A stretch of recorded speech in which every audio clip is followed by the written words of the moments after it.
So this video is going to be all about the goddess Brigid as a healing goddess of water, about the energies of the wells, and some very personal, probably very raw observations about healing that I have come to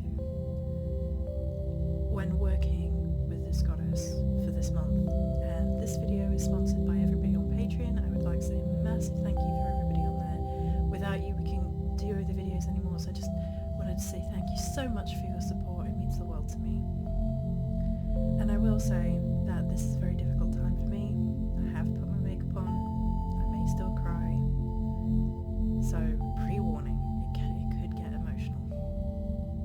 So we're talking about the Celtic goddess Brigid, and it's another one of those interesting situations whereby there's not a whole lot of mythology surviving, as often is not the case. And I will say that we're going to be referring to some of the elements here, which is the Christianization of the goddess. Now, I have seen recently some people get very twitchy, saying they're not the same, and they refuse to believe it's the same evolution of the same goddess. But when I was looking through the poetry, there was an interesting merging of the Celtic goddess myth into the Christianization, the Saint Brigid's myth. And that to me is an interesting hybrid, which represents the taking over of the Celtic mythology, which was largely, again, oracular. It was spoken and not recorded by the Celts themselves. Largely what we have is Christian resources, and that is also the case with Brigid. So a lot of what we have about Brigid, what survives, some of it is her importance to Imbolc, the celebration, which was very much dedicated to her, involves the lighting of fires as well as the purification of well water. Now, wells are going to be the focus of what we're talking about here in this particular video. I have a resource in front of me, and it's very interesting about the wells, the holy wells of Ireland. By author Patrick Logan lists 15 wells dedicated specifically to St. Brigid in 11 countries. Holy wells proverbially dot the landscape. Those dedicated to Brigid are named Tobar Brigid in Irish Gaelic, which I may be mispronouncing. I apologise in advance if I am. I'm very emotional right now, and my memory's not great as a result. These wells are still actively visited and attended to. 2 wells of special significance are located in the western portion of County Clare. One example is St. Brigid's Well at Liscannor, which still receives many votive offerings left by visitors. A prayer round circles this well. Water is drunk from the well. The other is located in Kildare, situated a few miles outside the town. Still, both are regularly visited today. St. Brigid's Holy Well draws large numbers, particularly on St. Brigid's Day, February 1st. So this does feed into the Christianization of the goddess Brigid as,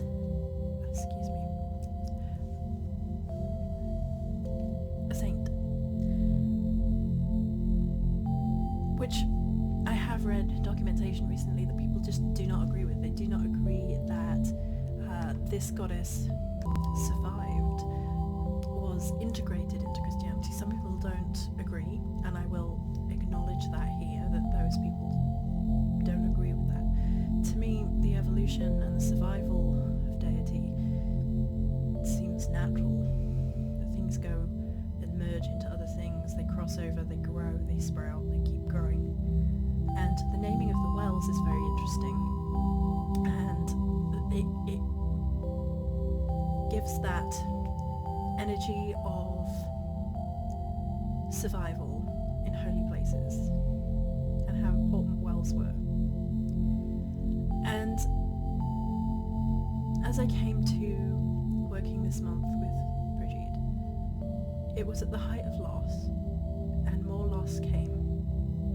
And we'll talk about that in a bit. But I wanted to read an excerpt from Sharon's Blackie's If Women Rose Rooted, about the loss of the voices of the wells. I know that this is not Celtic mythology. We're not saying that it is. I just found an interesting through line of spirituality, personal gnosis if you will, and interesting themes from both. Do you know the Tamar, the great river which once cut Cornwall off from the rest of the world until they built a big bridge and let the others in? Do you know its story, the story of the wanton nymph Tamara, who was turned by her father into a stream and grew to a mighty river? I was looking for the source of the Tamar one day among the willow trees, when out of the corner of my eye I caught sight of a great heron, standing in the boggy waters from which the river is known to rise. At least I thought it was a great heron, but when I turned to look at it, in the place where I thought the heron had stood was a tall, skinny old woman all dressed in grey with white, straggly hair. I imagined at first she hadn't seen me, but then suddenly she turned her head and began to speak. I don't imagine you remember, she said, quite apropos of nothing, that once the court of the Fisher King could be found along the banks of the Tamar. I was taken aback, but found my tongue and answered politely that I had never heard such a story. She laughed, a more curious sound, a shriek, if more than a laugh, if truth to be told. It's no story, girl, she said. In the kingdom of Logres, for that was what the land was called in those days, all the riches of the world, and they were all the riches of the world, and they came from the court of the Fisher King, gold and silver, splendid furs, nourishing foodstuffs, and beautifully woven cloth. The people did not lack for health and comfort and beauty, but more than this, from the court of the Fisher King came falcons and merlins, goshawks and sparrowhawks, wolf and bear, badger and fox, all the beautiful wild things of the land. In those days when the king's court could be found, such was an abundance of riches throughout this land that everyone was awestruck by it. I don't know quite how it happened, for I didn't see her move, but all at once she was standing close to me, her face a couple of feet away from my own. Her eyes were black and shining as pools of tar, and I felt vertiginous, as if I were being drawn in. It's not like that now, is it? Caught off balance, I simply shook my head. Do you know what happened? I nodded, of course. I've always loved a good story.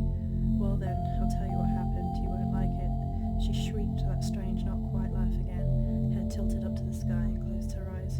She lifted her bony arms to the sky as if to call on witness, and then she sighed, lowered her arms, and began.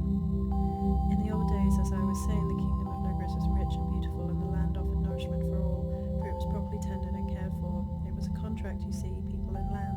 You care for it, it cares for you. The source of the kingdom's life, the life-giving blood on which surged in its veins, was the sacred water of the wells, which flowed up from the deep, potent waters of the other world. The wells were tended by maidens, and these maidens were the voices of the wells. And this is how they served. If a traveller in need should pass by a well in those times, a well maiden would appear, and, if he asked reasonably, offer him the food he liked best and a drink of well water from her golden grail. It was given freely to all, given in the spirit of the service to the land. But then there came a king who did not cherish the old customs or understand his contract with the land and the duties of hospitality which travel both ways. That king's name was Amagons. The old woman paused and shuddered as she said his name, and I swear to you that a tremor passed through the ground beneath our feet as if the land shuddered too, to hear it spoken out loud. As king, it was his duty to guard the land and those who lived on it. It was his duty to see and maintain that all was in good heart, for this is the sacred contract which maintains the balance of the world. It was his duty to keep the well maidens safe, for they were the voices of the wells, and without the wells, the land would lose its heart. But Amagons was not much a man for duty, and when that day came, he broke faith. On that day, a well maiden, seeing him pass by, offered him food and water, as was the custom. After eating the food and drinking the water, he tore off her white dress, threw her to the stone wall which surrounded the well, and raped her while his men looked on. Tears leaked from the old woman's eyes. Can you imagine it, girl, a maiden from the sacred wells? Can you imagine how the earth itself must have cried out in horror, how the waters of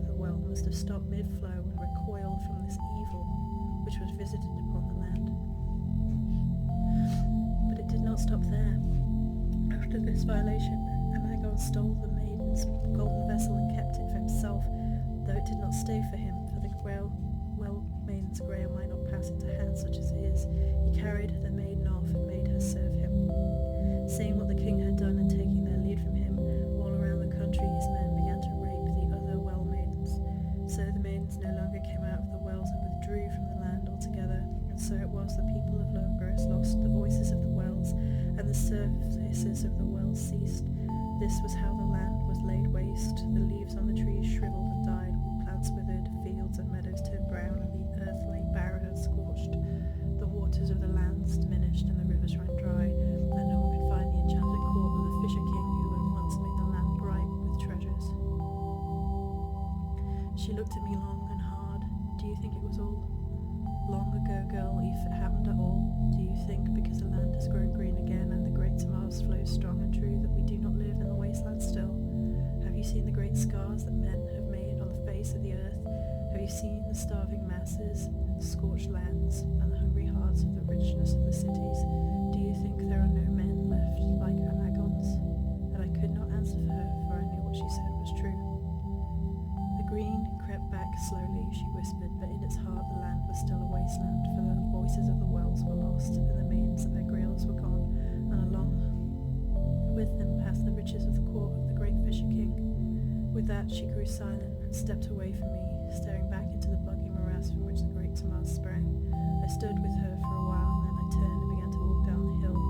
After a while I stopped to look back at her, but all I saw was a large grey heron standing on one leg, perfectly still.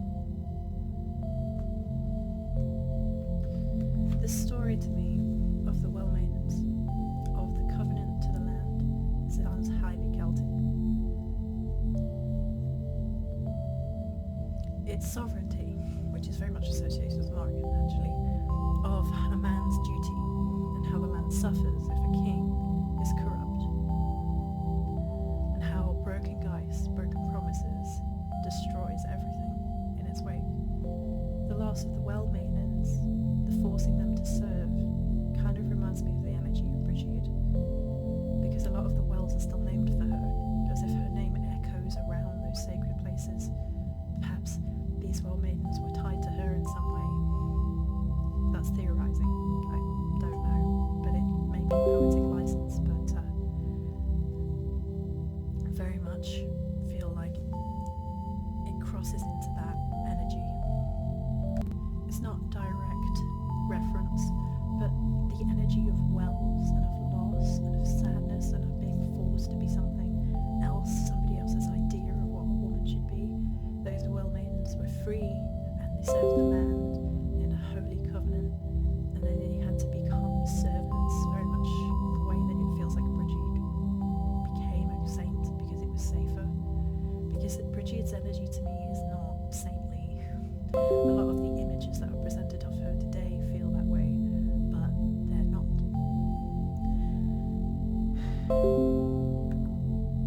Accurate, I guess, to my depiction of her. And something that I think crosses over, which is from the Celtic mythology, and is from the Cath Magatúrad, hopefully I'm pronouncing that right, I've got pronunciation right in front of me, is the idea that Brigid came and keened for her son who she lost in the battle. At first she shrieked, and then in the end she wept.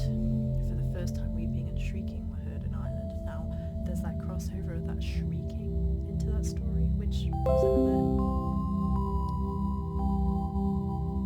crossover in those stories, those poems almost of poetic license, which all falls under Brigid. But here is in this Celtic mythology is the idea that she introduced keening, weeping, mourning over the body of the dead, which became common held practice in Ireland for women to mourn and to be professional mourners over the body of the deceased. And it's the idea here that Brigid brought that into Ireland. She created that sorrow, that loss, that pain, and it became a poetic thing. It became soulful and singing and honouring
so for the 3 now people who I have lost, either to physical incarnation death or cycle death of life, all of them were supposedly committed to being something that they didn't end up being, and were working with the power of the healing wells with Brigid in these stories where her name remains, but the lessons are almost forgotten. There's a deepness that feeds into the well of the emotional self, the heart space, where the stories are remembered, where memories reside, where every promise settles. And in that breaking, the body weeps and shakes and mourns, much like the land in the story from Sharon Blackie died and wept and mourned for the loss of the holy well women and the voices of their medicine, and those that were unappreciative of the holy service provided by these women, who just didn't care, who didn't honour them the way that they were honouring the land and the people in the land. There is something in all of this which wells up inside of me from a place of healing. And I feel like these are the stories, the remembrance of the beginning, the places of the healing springs from, like in the story with the river, the place of the beginning, the welling up, and that is pain. I think a lot of people forget that healing starts with pain. It starts with a woman keening for the loss of her son. That begins a process, a tradition of keening